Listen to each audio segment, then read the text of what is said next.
Então, a palestra é Ensino de Estatística em Tempos de Pandemia, onde eu vou rapidamente relatar as experiências aqui do Departamento de Estatística com o ensino remoto. Tá? É, então, o que nós fizemos foi uma oferta coletiva de estatística básica para vários cursos de estatística da Universidade Federal do Paraná. Esse aqui foi o logo que nós desenvolvemos, né? Então eu já tenho que dizer que isso foi inspirado no material que o pessoal da Universidade Federal do Rio Grande do Sul desenvolveu aqui. Então o logo deles era essa distribuição saindo de uma tela, né? Então nós pensamos em algo, customizar a nossa oferta EAD, não é bem EAD, né? A gente sabe que ensino remoto não é ensino à distância, mas essa foi a nossa logo, digamos assim, tá? O boxplot aqui do dataset Iris, de alguma daquelas variáveis. Pois bem, o que foi essa nossa oferta coletiva, né? O contexto que nós estávamos e ainda estamos é o de oferecer o ensino de estatística na modalidade de ensino remoto emergencial. Então, essa oferta que nós fizemos foi de acordo com a Resolução 59 de 2020 do nosso órgão que estabelece os critérios para a oferta dessa disciplina. E por que nós fizemos, então, o ensino remoto nesse período emergencial, que na realidade esse período emergencial não era obrigatório, aqui para nós ele foi facultativo, optativo, né?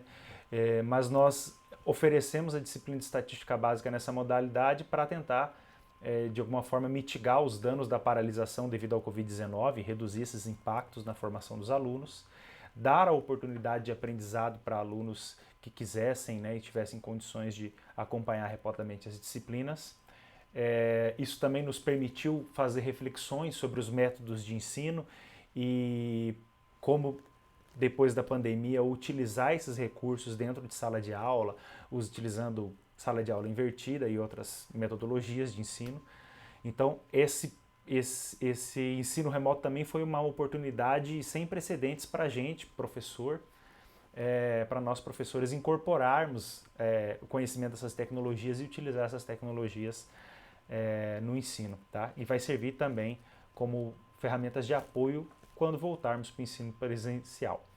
E tudo isso a gente fez de forma coletiva, nós decidimos desde o início trabalhar coletivamente porque a gente reconheceu que se fossem ofertas isoladas dos professores para determinados cursos, a gente muito possivelmente cobriria um número menor de cursos e um número menor de alunos.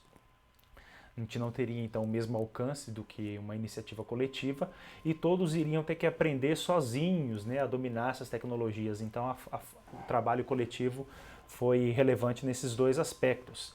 Permitiu que a gente fosse mais eficiente, tivesse uma cobertura maior, atendesse um número maior de alunos e também que a gente aprendesse coletivamente a utilizar esses recursos. Então essa palestra de hoje é basicamente sobre essa nossa trajetória, né, esse caminho percorrido no ensino remoto. O objetivo dessa minha palestra, então, é caracterizar essa oferta coletiva, descrever um pouco do ambiente Moodle e do cronograma que a gente utilizou para dar essa disciplina, falar do conteúdo assíncrono que nós desenvolvemos, do encontro síncrono que nós tínhamos com os alunos, as experiências que nós tivemos nessa etapa e comentar sobre uma das partes, muito possivelmente a parte mais crítica do ensino à distância, do ensino remoto, que são as avaliações. Então, a nossa oferta foi o seguinte, nós ofertamos estatística básica para uma série de cursos dentro da Universidade Federal do Paraná, isso é comum, né? Departamentos de estatística nas universidades dão a disciplina de estatística básica ou a similar para vários cursos, então aqui não foi diferente, nós demos essa disciplina para cursos de agrárias, para cursos de saúde, para cursos de exatas, para cursos de humanas, enfim. Então nós atendemos por volta aí de 500 alunos, né? Para ser exato, 494 matrículas. E para atender esse número de alunos aqui, nós fizemos essa oferta em 10 professores, num coletivo de 10 professores, que são esses professores aqui, professores do Departamento de Estatística, professor Bruno, Eliane, Fernanda, professor Fernando Maier, professor Luan, professora Nívia, professor Paulo Justiniano, professora Silvia Shimakura, o professor Wagner e eu. Então, de forma coletiva, nós conduzimos a disciplina de estatística básica para os alunos desses cursos aqui, tá bom? Então isso foi feito através do ambiente Moodle. No ambiente Moodle, que está nesse endereço aqui, nós criamos uma única disciplina e essa disciplina ela teve os grupos, né? Os grupos foram criados, então está aqui a nossa disciplina de estatística, né? Aqui eu estou mostrando uma disciplina que já aconteceu, mas aí a gente tinha aqui os alunos distribuídos em grupos, conforme cada um daqueles professores. Então aqui a gente poderia selecionar pelo grupo do aluno, né, ao que ele pertence. Então aqui eu filtraria só para os alunos que foram tutorados por mim, que no caso eram os alunos de zootecnia e agronomia. E dessa forma a gente conseguiu atribuir, por exemplo, avaliações específicas para cada um daqueles cursos, porque a disciplina é uma só, mas os alunos são colocados na disciplina na forma de grupo, então com isso você consegue fazer com que a visibilidade das atividades seja restrita por grupo, tá? No Moodle a gente disponibilizou os materiais didáticos, os slides, os vídeos, as listas de exercícios, nós aplicamos enquetes para esses alunos, nós agendamos o plantão de dúvida, nós tínhamos também um fórum para que os alunos fizessem perguntas nesse fórum e a gente respondesse e se preparasse para esse plantão de dúvidas, que era um encontro síncrono, e por fim a gente aplicava as avaliações, a gente aplicou as avaliações utilizando a plataforma. A nossa oferta de estatística básica ela teve que ser planejada para acontecer num período de 8 semanas, que era o tempo disponível para a realização dessas disciplinas na modalidade de ensino remoto. Então a gente dividiu o conteúdo de estatística básica em 8 unidades, sendo elas agrupadas em 4 partes, que foram basicamente a primeira unidade, estatística descritiva e visualização, depois 3 unidades sobre probabilidades e variáveis aleatórias, probabilidade na primeira, depois só variáveis aleatórias, esperança e variância na segunda, e na outra unidade apenas os modelos de distribuição de probabilidade. Depois nós entramos na parte de inferência estatística, onde a gente via os métodos de amostragem, distribuição amostral e alguns teoremas, a parte de estimação e intervalo de confiança, por fim, a parte de testes de hipótese, e a gente fechava esse curso de estatística básica abordando assuntos como análise de variância e regressão linear simples. Isso para caber em 8 semanas, que foi o tempo disponível, né, o tempo que a gente tinha para realizar esse curso. Então, como vocês já podem estar pensando, esse curso foi realizado em uma base semanal, tá? Essas unidades aqui tinham material dado para os alunos e avaliação tudo dentro de uma semana, tá? Então ocorreram 8 avaliações aqui. Como é que foi o nosso cronograma semanal?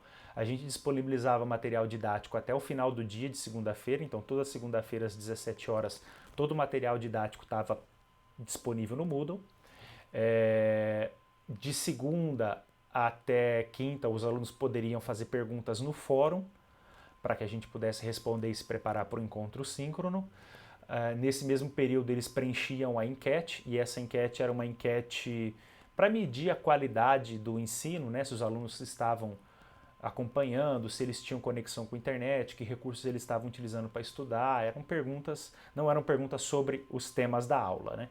Mas tinham perguntas do tipo, as aulas da semana passada te desafiaram, o conteúdo, a lista de exercícios estava condizente com a prova, estava condizente com os slides, então a gente fez um monitoramento através de enquetes.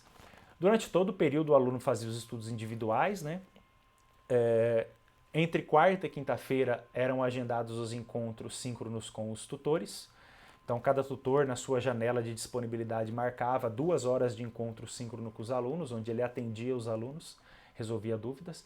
E na sexta-feira, durante todo o dia, aconteciam as avaliações, né? Das 7 às 22 horas as avaliações aconteciam. Eu vou falar em mais detalhes delas, das avaliações a seguir.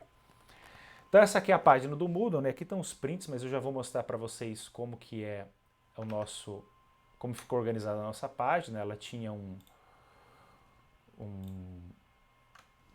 uma periodicidade semanal, então em toda semana a gente tinha disponibilizado os slides, as listas de exercício, a lista com o exercício recomendado, com o exercício resolvido, a enquete, o fórum de um plantão de dúvidas, aqui os agendamentos do plantão de dúvidas de cada um dos professores, e por fim a gente tinha aqui as avaliações, onde cada professor podia fazer a avaliação para a sua turma. Então não necessariamente as questões ou a prova de cada uma das turmas tinham as mesmas questões, tá? Então eu falo disso mais para frente. Então aqui na parte dos vídeos, estão os vídeos que nós gravamos para utilizar para o conteúdo assíncrono da nossa disciplina, tá? Eu já vou falar também em mais detalhes como é que nós fizemos para gravar os vídeos.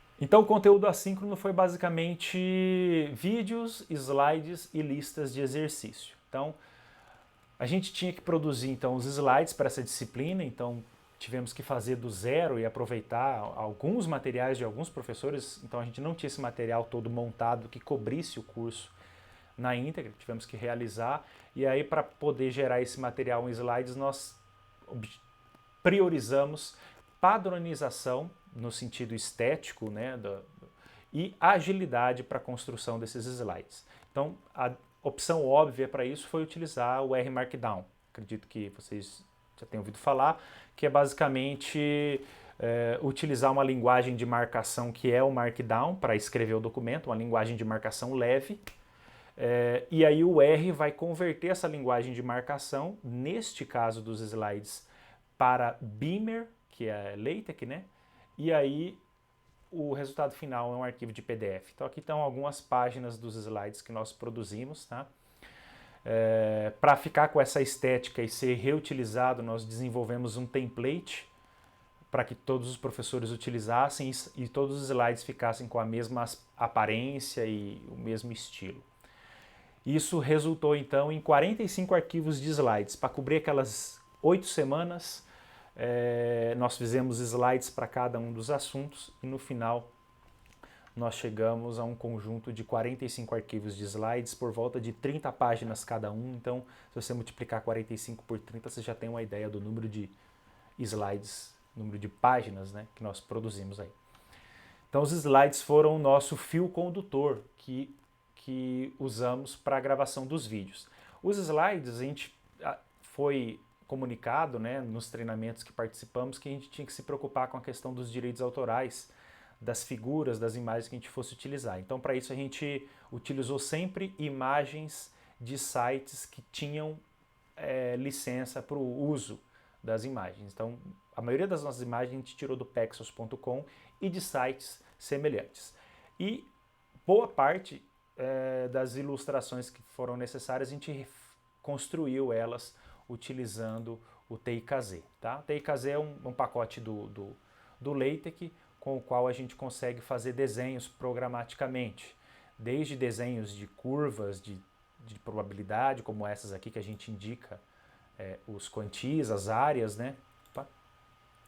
Até, enfim, tudo quanto é tipo de desenho programático. Vocês podem ver aqui que tem desenhos de cubos fatoriais da parte de planejamento, diagrama de Venn, até o logo do departamento foi possível de se fazer aqui com o TIKZ, gráficos, matrizes, fluxogramas, matrizes, como vocês estão vendo aqui, ó. Então foi um recurso que se mostrou muito interessante para a gente ilustrar algumas coisas dentro dos assuntos de estatística básica. E quando precisava de fotografias, a gente tirava do Pexels ou de sites onde era permitido o reuso da imagem. Uma vez que a gente tinha os slides, a gente tinha então que gravar os vídeos, como vocês viram aqui, né? Nessa página, nós gravamos os vídeos utilizando os slides aqui no fundo.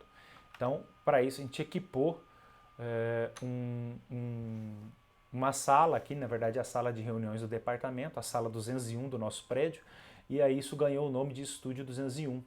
Então, nessa sala a gente tem aqui o pano chroma key, que é aquele pano verde, atrás, para a gente fazer com que ele fique transparente aplicando filtro. Nós temos uma televisão, que é o nosso retorno, onde a gente vê como é que o vídeo está ficando, o nosso monitor de trabalho, as luzes aqui para iluminar, para que a gente consiga então utilizar o chroma key com qualidade. Nós temos essa câmera que a webcam que filma o professor é essa. Aqui teclado, mouse e por último, né, agora para essa segunda fase do ensino remoto, nós fizemos duas aquisições. Mais uma câmera, que é essa aqui que está apontada para esse papel, para que a gente filme de cima o professor fazendo desenhos e resolvendo exercícios, e uma mesa digitalizadora, caso o professor opte por escrever em algum programa, né, ao invés de escrever no papel. Então esse é o nosso Estúdio 201, onde nós fizemos as gravações dos vídeos, um estúdio improvisado, apenas com equipamentos ali que a gente dispunha ou que a gente adquiriu para poder. Aqui tem um microfone de lapela para fazer as gravações dos vídeos. Então, nesse estúdio, qual que é a infraestrutura física? Ele tem computador, monitor, tem a webcam do professor, tem um teleprompter, mas a gente deixou de usar, utilizamos para os primeiros vídeos, depois a gente viu que talvez não valesse a pena ficar preparando o roteiro para ser lido no teleprompter. Tem toda a parte de iluminação, que é fundamental, o microfone de lapela para que o áudio tenha certa qualidade, o pano de chroma key e, por último, uma mesa digitalizadora e a webcam voltada para o desenho. Qual que é a infraestrutura computacional? A gente preparou, então, um template muito semelhante a esse que eu estou usando com vocês agora, né? Vocês estão vendo aqui a minha webcam aparecendo dentro de um círculo, né? Mas eu adaptei o mesmo template para a gente gravar os vídeos. Então esse template é um template para o programa OBS Studio e ele já captura o nosso vídeo da forma como ele vai ficar no final, ou seja, é um modelo de produção de vídeo sem edição ou com o mínimo de edição, tá? Então a gente já gravava o vídeo e a gente via naquela TV que eu mostrei para vocês aqui, ó. Essa TV a gente já via que o vídeo iria ficar assim. E aí depois a gente precisava só fazer ajustes mínimos. Então nós criamos esse template por OBS Studio, enquadramos o professor aqui, criamos o Lower Thirds, que é esse texto com o nome do professor. Então esse recurso ele aparece ali a hora que o vídeo começa, esse Lower Thirds, esse texto aparece, fica 5 segundos e desaparece. Nós criamos cenas de abertura e de encerramento, então toca uma trilhazinha sonora antes de começar e depois que o vídeo termina também toca outra. E priorizamos colocar um design institucional aqui, né? Vocês observam que tem o logo da UFPR aqui, o do Departamento de Estatística, o logo da disciplina de Estatística Básica, os logos aqui também, tudo no mesmo tom de azul, que é o tom aqui da nossa logo da universidade, então a gente respeitou isso. Padronizamos, colocamos essa imagem de fundo aqui da fachada da UFPR para ficar em marca d'água, né? Então nós fizemos um design tentando enfatizar a instituição ali, né? Isso foi gravado com chroma key para que a gente subtraísse o verde que está aqui atrás, né? Lembrando que atrás do professor tem esse pano verde aqui, ó. Só que aqui no vídeo a gente aplica um filtro que remove. E tudo isso foi feito, né, na parte de infraestrutura computacional utilizando Linux, né, tudo software livre, o OBS Studio, editores de vídeo do Linux e assim por diante. Tá? Ainda dentro do conteúdo assíncrono, a gente aplicou as enquetes para coletar informações dos alunos, saber como é que eles estão estudando, que recursos que eles utilizam, como que foi a semana anterior, se ele estudou, se ele se sentiu desafiado pelo conteúdo e assim por diante. A gente monitorou essas enquetes para saber se o curso estava indo bem, né? Para medir a temperatura dos alunos e do curso em si. Também dentro da parte de conteúdo assíncrono, nós toda semana disponibilizávamos uma lista de exercícios com soluções. Então era uma por semana, como vocês podem ver aqui. Então tem a parte do enunciado com as alternativas e a solução aqui com o desenvolvimento das questões. Então, basicamente, o que a gente mais fazia dentro do encontro síncrono, que é o que eu vou falar agora, era dar apoio, dar suporte para os alunos na resolução dessa lista de exercícios. Tá? Além de ajudar a resolver exercícios que eles não conseguiam, né, ou reforçar alguma coisa sobre o assunto, a gente dava orientações de estudo, do tipo, estuda mais tal coisa, menos tal coisa, olha esse material adicional aqui. Além disso, a gente também, principalmente eu e a maioria dos professores acabou utilizando durante esses encontros recurso computacional para agilizar as contas, né? Eu particularmente utilizei o R boa parte do tempo, como vocês podem ver aqui nesse print, mas também utilizei planilhas, utilizei o Wolfram Alpha para mostrar o gráfico de algumas funções, para integrar uma função entre dois pontos e obter a correspondente probabilidade. Também utilizamos softwares de desenho e anotações, como o MyPaint e o Shorno, como vocês podem ver aqui, tá? Utilizando uma mesa digitalizadora, como uma mesa da Wacom, aqui eu mostro a caneta, né? Uma mesa como essa. Foi possível fazer anotações nesse papel virtual aqui. Então aqui eu estou resolvendo um exercício de regressão linear simples e indicando a distribuição F e o valor da estatística observada aqui nessa tabela, né? Então, o encontro síncrono era basicamente isso, uma conversa com os alunos, resolução de exercício, orientações de estudos e também um pouco de enquete, né? Um pouco de entrevista. E aí, o que vocês estão achando do curso? Então foi bastante proveitosa essa parte da disciplina que a gente tinha contato com esses alunos. Então isso deu no curso um toque bastante humano, né? De ouvir os alunos, de entender as dificuldades e até nos preparar a partir do relato dos alunos para fazer uma avaliação que tivesse condizente com o aprendizado deles, né?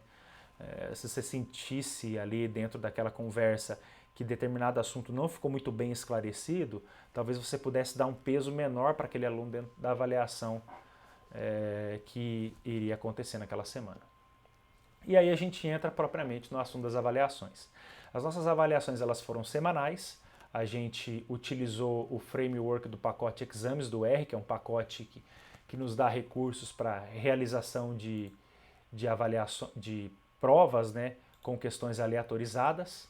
Então existe um site que detalha muito bem o que é o pacote R-Exames e como utilizar, mas para encurtar, ele permite a gente fazer provas com questões aleatorizadas, que embaralha aqui as alternativas e também permite que valores dentro do enunciado sejam estocásticos, né? Esse número 5, esse número 3 aqui do enunciado, eu poderia trocar por outros números e fazer com que essas questões fossem diferentes para os alunos.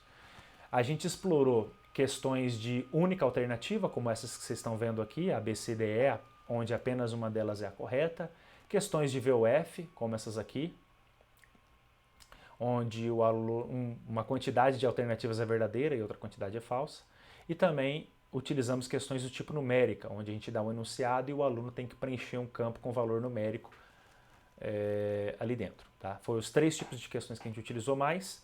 E a gente utilizou também a questão do tipo close, né? No linguajar do pacote R-Exames, essa questão do tipo close é aquela que combina as anteriores. Tá? Então as nossas questões de prova eram basicamente assim, porque as provas todas foram provas objetivas, de tal forma que após o aluno concluir a avaliação, ele já sabia a nota que ele tinha. Então o Moodle já corrige a avaliação para você. Essa é a vantagem nesse caso, tá?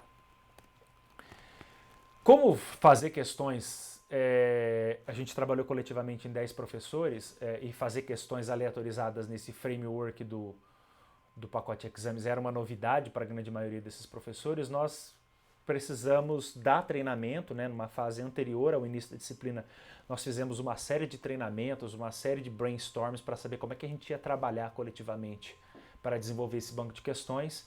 Várias reuniões foram acontecendo, até que a gente conseguiu elaborar uma interface Shine para auxiliar o desenvolvimento, consulta e migração desse banco de questões para dentro do Moodle.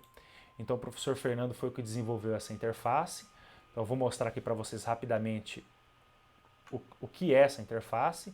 Aqui essa interface aqui, ela iniciou numa questão do tipo de uma única alternativa verdadeira, aqui é o enunciado, aqui estão as alternativas, aqui é a solução, aqui as alternativas e aqui são as meta-informações que indicam qual é a alternativa correta, né? Aqui tem a alternativa correta e o tipo de questão que está sendo aplicada.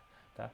O que o pacote R-Exames faz é automatizar esse processo. Então toda vez que você gera uma questão, observem aqui que a questão verdadeira ela ficou na letra C. Se eu gerá-la novamente, ela embaralha as alternativas, tá? Então esse é um mecanismo automático aqui do pacote, mas tem uma outra coisa que é possível, é a gente criar aqui variáveis dentro dessa questão, como por exemplo, criar um bloco de código aqui, tá? Bloco de código R, chamar de x, uma variável, vou fazer isso aqui rapidinho, só para vocês, vou fazer um sample aqui, de 1 a 3 e pegar apenas um desses números. E aqui na questão eu vou colocar o valor de x, tá? Fazendo bem simples. Agora a variável x, ela é gerada automaticamente pelo R e o valor que ela assumir numa realização vai aparecer aqui. Então quando eu gerar essa alternativa, essa questão, observa aqui que o número 1 foi sorteado nessa primeira realização. Se eu gerar essa avaliação de novo, o número 3. Se eu gerar essa questão de novo, o número 2 e assim por diante. Esse exemplo é bem simples, mas imaginem agora que eu, ao invés de gerar um único valor, eu gere uma amostra de 10 elementos, ou seja, cada avaliação vai ter uma média e uma variância, o aluno vai ter que calcular os valores, isso tudo vai ficar vinculado. Então esse é o objetivo do pacote Exams, e esta interface é simplesmente uma interface que facilita o acesso e desenvolvimento de questões. Então aqui é para desenvolver questões de uma única escolha, questões de resposta numérica, como vocês podem ver aqui, ó, qual que é a média, deixa eu gerar a questão, qual que é a média entre esses três valores, arredonde para 2 casas decimais. Aqui o autor da questão, o professor, programa o gabarito dela, né, com a solução, o desenvolvimento para que o aluno veja, depois que a prova se encerrar, qual é a resposta, e aqui ele já guarda o gabarito, 6.47, que é a resposta correta. Se o aluno responder 6.47, ele acerta, e nessa questão foi adicionada uma tolerância de 0,01, ou seja, se o aluno responder 6,46, 6,47 ou 6,48, a questão é dada como correta pelo Moodle. E tem a questão do tipo close, que permite que você faça várias perguntas de preenchimento dentro de uma única questão. Qual que é a média? E o aluno tem que preencher isso aqui. Qual que é a mediana? O aluno tem que preencher. Qual que é tem ou não tem moda essa amostra? O aluno preenche. Então, com isso, essa questão, na realidade, é uma questão que imputa 5 valores e ela tem, então, acerto parcial. Se o aluno acertar 3 das 5, ele ganha 6 pontos nessa questão. Tá?